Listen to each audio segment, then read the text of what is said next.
Welcome back to the math warriors. आप लोग देख सकते हैं कि हम लोग अपनी अगली क्लास को शुरू करते हैं। ठीक है, आज कल आप लोगों की क्लास नहीं हो पाई किसी कारणवश। चलिए शुरू करते हैं बिना किसी टाइम पास। अगर आप लोगों ने चैनल को सब्सक्राइब नहीं किया है तो जरूर कर लें। ठीक है, मिलते हैं पहले सवाल। समीकरण -3x बराबर 18 तो x का मान कितना होगा। सिंपल तो सवाल है, सिंपल से ही एडवांस लेवल तक चलेंगे। ठीक है, 3 से अगर इसको हम काट देंगे, -3x बराबर 18, तो इसका मान बताना है आपको x का। बताओ क्या होगा, आप मुझे बताएं। एक्स बराबर कितना हो जाएगा, -3 से भाई भाग दोगे, सिंपल सा -6 आ जाएगा। ठीक है, सिंपल सा सवाल है यार, है ना। और देखो ऑप्शन कितने गंदे, ऑप्शन कितने गंदे। ठीक है, 6 -10 21 15, क्या मतलब यार। 3x बराबर 18 है, माइनस का मान लो तो x बराबर कितना है, 3 18 माइनस का 6। सिंपल सा है सवाल। ठीक है, ऑप्शन गलत है, यहाँ पर माइनस होना चाहिए था। दूसरा सवाल, निम्नलिखित में से कौन सा पूछ रहा है कि समीकरण पर ये सर्वसम का हो गया। समीकरण में समका का चिन्ह सदैव होता है। समीकरण x + 7 बराबर, सिंपल सा सवाल है। निम्नलिखित में से समीकरण है, ये देखो, ये दोनों हटा दिए जाएंगे, ये भी हट जाएगा। क्यों हट जाएगा, क्योंकि 4x + x² बराबर x² + 4x, सब कट जाए, कितना आ जाएगा 0। ठीक है, 3x + 5 बराबर, अगर 5 आ रहा है, यहां पर देखिएगा सिंपल समीकरण यही है भाई। ये देखिएगा ग्रेटर देन लेस देन, और ये क्या है, ये। ठीक है, अगला सवाल, जब दो व्यंजक परस्पर बराबर होते तो उनके बीच का चिन्ह लगाकर उसे थोड़ा सा स्पीड से रखते हैं यार। ठीक है, जल्दी से जल्द आपका सिलेबस खत्म करा, प्रैक्टिस करानी सिलेबस क्या है ना। बराबर होते हैं जब दो बीजी समता के संबंध ज्ञात और अज्ञात राशि के बीच होती समता क्या कहते हैं भाई, समीकरण कहते हैं, इक्वेशन कहते हैं। अलजेब्रिक में कोई भी आपकी हो सकती है, ए बी सी या नंबर्स।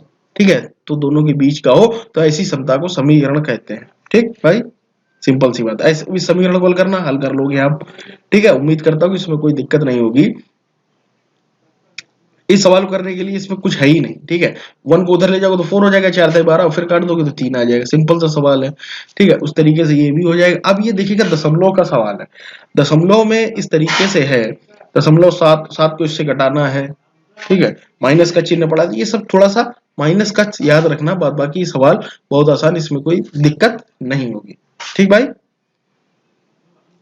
और ये सवाल जो है यहाँ से आसानी से हो जाएगा। सिंपल सा सवाल है ये दोनों। ठीक है, कर लेना। अब यहाँ पर देखिएगा, बस इसको हम लोग कर लेते हैं। x + 1/x बराबर 5, तो x² + 1 हमने बताया आपको सिंपल सा कि वैल्यू स्क्वायर -2 लगा देना, आंसर आ जाएगा 25 25 - 2 = 23। ठीक है, संख्या के 2 गुने में से 20 घटाने पर। ये सवाल, इस तरीके के सवाल आपको अक्सर देखने को मिलेंगे। हमेशा ऑप्शन से लगाएं, हमेशा किससे लगाओगे भाई, ऑप्शन से। एक संख्या के 2 गुने से 20 घटाने पर हमें 46 प्राप्त है, इकाई का अंक 6 प्राप्त हो रहा, बस इतना समझ लो।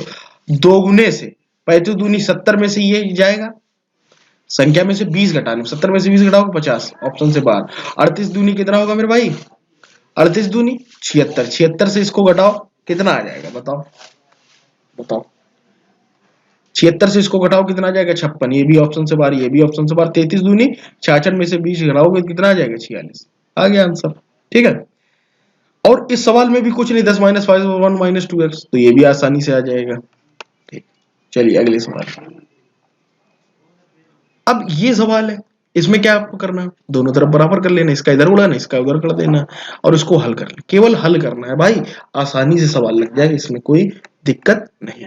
अब ये पूछ रहा है कि जांच कीजिए कि यह समीकरण द्विघात समीकरण है या नहीं। जांच कर लेते हैं, कोई दिक्कत नहीं। हमारा सिंपल सा है, क्या होता है देखिए बताता हूं। इसको पहले भाई कोई इक्वेशन अगर है तो x² + bx + c के फॉर्म में होना चाहिए। ठीक है, कोई अगर समीकरण है तो x² + bx + c बराबर 0 के फॉर्म में होना चाहिए। ठीक भाई, अगर इसको हम करने बैठेंगे तो x² - 2x बराबर -6 + 2x, सिंपल सही आ जाएगा। अब इसको इधर ले आते हैं, x² - 4x + 6 बराबर 0। ठीक है, यही होगा। सिंपल सा सवाल है, कोई इशू, कोई दिक्कत नहीं होगी। अब यहां पर इसको अब क्या करेंगे हम लोग, ax² + bx + c से क्या करेंगे, तुलना कर देंगे। px बराबर 0 से तुलना करने पर, जब आप तुलना करोगे तो a बराबर आपका कितना आ जाएगा मेरे भाई, बताओ मुझे। 1, b बराबर -4, c बराबर कितना आ जाएगा, c बराबर बताओ कितना आ जाएगा 6। सिंपल सा कितना आ जाएगा 6। क्योंकि a does not equal to 0, अतः ये भाई क्योंकि क्या है a 0 के बराबर नहीं है अर्थात ये द्विघात समीकरण, सिंपल सी बात है। अगर ये 0 के बराबर होता तो हम लोग कह देते कि ये द्विघात समीकरण है, a does not equal to 0 तो ये द्विघात समीकरण, सिंपल सी बात। चलते हैं अगले सवाल की तरफ। पूछ रहा कि रेखीय समीकरण छाटिए 17 नंबर क्वेश्चन में। रेखीय समीकरण, अभी बताइए ये सब द्विघात समीकरण है, त्रिघात हो गया, तो ये क्या रेखीय समीकरण, सिंपल सा सवाल है। यदि किसी समीकरण के दोनों पक्षों में समान संख्या के जोड़ घटाए जाए समीकरण का मान अपवर्तित रहता है, अपवर्तित रहता है, सिंपल सी बात है। ठीक, सिंपल सा सवाल है, कोई इशू नहीं आएगा। ये बच्चों वाले यार सवाल है क्या, इस प्रैक्टिस से कहाँ से उठा लिए, शायद में भी अच्छे सवाल हो, उनको मैं कराना चाहता हूँ इन तरीके के सवालों को। ठीक है, ये दूसरा चैप्टर चालू हो गया आपका, वो सरल सरल थे तो सरल की वजह से आपको ये लगे कि सर इतने सरल करा रहे हैं, यहाँ से समझते हैं, यहाँ से सवाल आना चालू हो जाते हैं और हम लोग सभी सवालों को, ऐसे सवालों को ऑप्शन से करेंगे, कितनी जल्दी होगा बस आप प्रैक्टिस करिएगा। ठीक है, दो संख्याओं को योग 48, यहाँ पर बस हमें पहली इक्वेशन मिल गई, दो संख्याओं को योग 48, ये 9 3 12, 6 2 8, 8 2 10, 6 4 10, खत्म, सब ऑप्शन से बाहर हो गए। अब हमें 48, बस ये आंसर हो गया। दूसरी संख्या पहले की 3 गुनी आंसर। ठीक है, दो समझ रहे हो, ऑप्शन से ही करूंगा सारे सवाल। दो अंकों की एक संख्या के अंकों का योग 12 है, सिंपल सा उसने कहा 12 है, 8 8 16, 8 6 14, 8 9 17, ये आंसर हो गया। कुछ चेक करने की जरूरत नहीं, जो भी कह रहा है आप चेक भी कर सकते हैं। यहाँ से उठाते हैं क्वेश्चन नंबर 4। ठीक, बहुत ही अच्छा सवाल।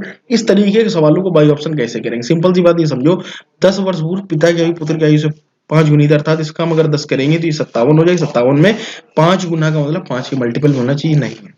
69 में से 10 करेंगे तो 59 हो जाएगा, ये भी नहीं होगा। 60 को उठाते हैं, 60 को जब हमने उठाया तो उसने कहा कि 10 वर्ष पूर्व अर्थात 50 कि ये पिता होंगे 10 साल पहले, और यहाँ पर ये कितने को होंगे भाई, सीधी सीधी कहा पुत्र की आयु से 5 गुनी थी, सिंपल जो उसने बात कहा 10 वर्ष पूर्व, तो यहाँ पर 5 गुनी अर्थात पुत्र कितने को होगा 10 साल का, पुत्र कितने को होगा भाई 10 साल का, ये हो गए, ये 10 वर्ष पूर्व की बात हो रही है। अब वो कह रहा है यदि 20 वर्ष बाद, यदि 20 वर्ष बाद पिता की आयु, ठीक है, पिता की आयु पुत्र की आयु से दोगुनी हो जाए, 10 वर्ष 20 वर्ष बाद, सॉरी 20 वर्ष बाद, तो 20 वर्ष बाद अगर हम यहाँ पर करेंगे, देखना कितनी आसानी से, बहुत आसानी से करते हैं।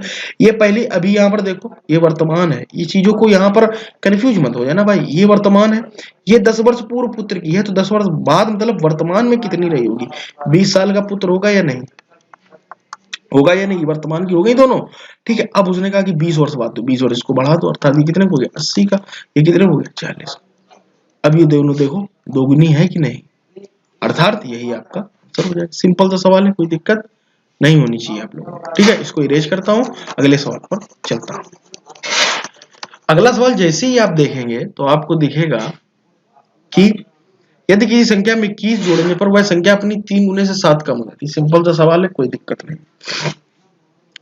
किसी संख्या में 21 जोड़ने पर अगर हम इसमें 21 जोड़ दें, ठीक है, तो ये 14 है, 14 में 21 जोड़ो कितना हो जाएगा 35।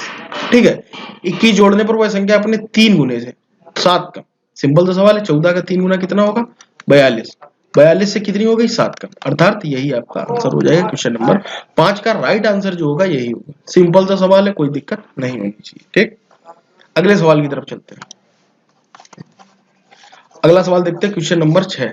क्वेश्चन नंबर अगर हम 6 देखें, दो धनात्मक संख्याओं का अंतर 72 तथा एक दूसरे से भाग देने पर भागफल 4 आता है। यहाँ पर बात समझ लो, दोनों का डिफरेंस उसने कहा कितना है 72, अर्थात इकाई का अंक 2 है, तो यहाँ पर कहीं 2 है, यहाँ पर 6 है, यहाँ पर भी 6 है, यहाँ पर अगर आप देखोगे तो यहाँ पर 8 है। और हमारा क्या कहा संख्याओं का अंतर अच्छा 72 है, यहाँ पर भी 72 नहीं आएगा, यहाँ पर हाँ 96 से 24 घटाओगे तो 72 आ जाएगा। एक दूसरे से भाग देने पर भागफल 4, 24 से भाग दोगे तो ये, इस तरीके से दोनों इक्वेशन को आपको देखना होगा और आपका आंसर आ जाएगा। ठीक है, सिंपल सा सवाल है, कभी कोई दिक्कत नहीं होगी। क्वेश्चन नंबर 7 को देखते हैं। ठीक, यदि भिन्न के अंश और हर में से क्रमशः एक जोड़ने पर उसका मान 2 और अंश और हर एक घटाने पर 4 होगा, तो सिंपल सा सवाल है, आंसर आपके सामने लिखे हैं, दोनों को जोड़ दो। अंश और हर में एक जोड़ने पर ये कितना हो जाएगा 6/7, इसको जोड़ लो, एक एक जोड़ दो, 5 1 6 और ये 3, 3 दूनी 6, 2 हो गया। अब हर में घटाने दूसरी इक्वेशन भी चेक कर लो, क्या पता गड़बड़ हो गया, तो 5 में से गया 4, 1 में से 1 4 हो जाता, आंसर यही सही हो गया, option number B is the right. Option से करना मेरे भाई, लगाने मत बैठ जाना, x - 2 ये सब मत किया करो। ठीक है, किसी लंबाई का 8वां भाग और 12वां भाग मिलकर 180 बनाते। बात को समझ लो, किसी लंबाई का 8वां भाग, इसका 8वां भाग करो तो कितना आ जाएगा? कट रही, पहले तो यही संख्या देख लो, है ना भाई? ये तो देखो कट ही नहीं रही, बाहर कर दो। ठीक है, 8 से अगर हम इसको काटने तो 8 चौको 32, 6 इसको भी हटा दो, ये दोनों कट रही, ये तो कट ही रही, सिंपल सी। 8 चौको 32, 6 38, ये भी नहीं कट रही। अब यही आंसर होगा, बताओ इसमें हम क्या करें? ऐसे ऑप्शन बच्चों वालों दोगे तो निपटाए जाएंगे, और ये यूपी के एग्जाम होते हैं, ऑप्शन में दम नहीं रहती है। इस वजह से मैं हमेशा कहता हूँ ऑप्शन से ही लगाओ, खासकर यूपी में। एसएससी में आप फंस जाओगे, एसएससी में फंसते हैं बच्चे, दो दो ऑप्शन बहुत अच्छे देते, बैंक में भी अच्छे देते, लेकिन यहाँ आपको ऐसे ऑप्शन नहीं मिलेंगे। ठीक है, अगला सवाल अगर हम देख रहे हैं, रामू और श्यामू की वर्तमान आयु का 7 वर्ष का अंतर है। यदि श्यामू की आयु रामू की 2 तिहाई हो, ठीक है, यदि रामू और श्यामू की वर्तमान आयु को 7 वर्ष का अंतर है, तो यहाँ पर अगर हम 7 वर्ष का अंतर देखें तो दोनों में 7 वर्ष का अंतर, ठीक है भाई, दोनों का अगर हम अंतर देखें, यदि श्यामू की आयु रामू की 2 तिहाई है, सिंपल सी बात है, रामू की आयु पूछिए, ये आपसे पूछा हुआ है कि रामू की आयु होगी, ठीक है, रामू और श्यामू की वर्तमान आयु में 7 वर्ष का अंतर, रामू की आयु, सिंपल सा सवाल है।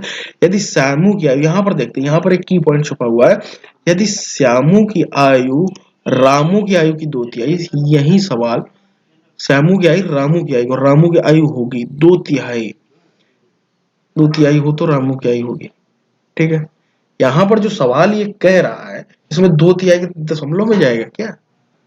2 तिहाई, रामू और श्यामू का वर्तमान आयु का अंतर 7 है, ठीक है, इसका अंतर 7 कर लो भाई, इसको 7, ये 14 है। हमने माना कि यही ऑप्शन हो सकता है, हमने पीछे से उठा लिया, तो दोनों को 7 किया, अंतर 7 हो गया।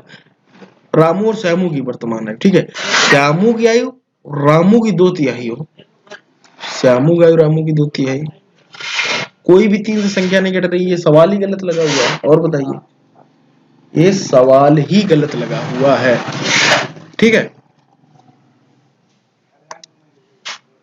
ऑप्शन के हिसाब से सवाल बिल्कुल गलत है भाई। हम तो यहीं से देख सकते हैं, रामू की 2 तिहाई, कहाँ 2 तिहाई यार, 3 से कोई संख्या नहीं कट रही इसमें, है ना, या तो 14 21 होगा, ये ऑप्शन भी अटपटे 21 होगा तो बन जाएगा, 21 होगी इसकी, यहाँ पर ऑप्शन में 14 जो होगी वो श्यामू की होगी मेरे भाई, ठीक है, श्यामू की आयु अगर पूछते हैं, रामू की पूछ रहा है, रामू की 21 होगी, तभी सवाल लेंगे, ठीक है भाई। चलो अगली तरफ चलते हैं, क्वेश्चन नंबर 10। क्वेश्चन नंबर अगर हम 10 देखें, पुत्र की दुगनी उम्र पिता की उम्र में जो, बताओ, ये बच्चों वाले सवाल है, ऑप्शन से करोगे और कहीं से नहीं, इसको अपनी तरफ से लगाना और बिल्कुल बच्चों के तरीके बस करने का, पकड़ना ये सब बातें, ठीक है। कोड़ों का ये देखो, ये भी तुम्हें सिखा दूंगी, रेशियो सिखा देता हूँ कैसे ये सवाल लगाए जाते हैं। अब क्या करोगे तुम, 4 3 7 5 12 बराबर 100, ये सब कहाँ बच्चों वाले काम करोगे, सिंपल सा कॉन्सेप्ट भाई, सबका कोण 180 अंश होता है, नीचे दिया गया जिसमें बनना होगा ये आंसर होगा, खत्म। यू ऑप्शन से बाहर, यू ऑप्शन से बाहर, ठीक है, 5 6 5 13, ये भी ऑप्शन से बाहर, कहीं कहेंगे 0 आना चाहिए, यहाँ पर आंसर हम नहीं लगाएंगे सवाल। आयताकार प्लाट की लंबाई और क्षेत्रफल, ये प्लाट की लंबाई बताओ, बच्चों वाले सवाल भाई, लंबाई क्षेत्रफल एल बी और प्लाट का परिमाप 2l प्लस बी, लगा लो आंसर आ जाए। 3 संख्या इन संख्याओं का योग तो जोड़ के भाग देना, बड़ी संख्या नहीं, बड़ी संख्या का मतलब होगा जिसका रेशियो बड़ा, जिसका रेशियो बड़ा वो संख्या बड़ी, सिंपल सी बात होती है। तो 12 8 20 10 नहीं सॉरी 16 होगी सबसे बड़ी संख्या, तो 16 से जो संख्या घटे वही आंसर, अर्थात 96 घट रही है आंसर होगी, बाद बाकी कोई भी संख्या आंसर हो ही नहीं सकती, कंफर्म बोल, ठीक है, मैं देखता भी नहीं हूँ सवाल।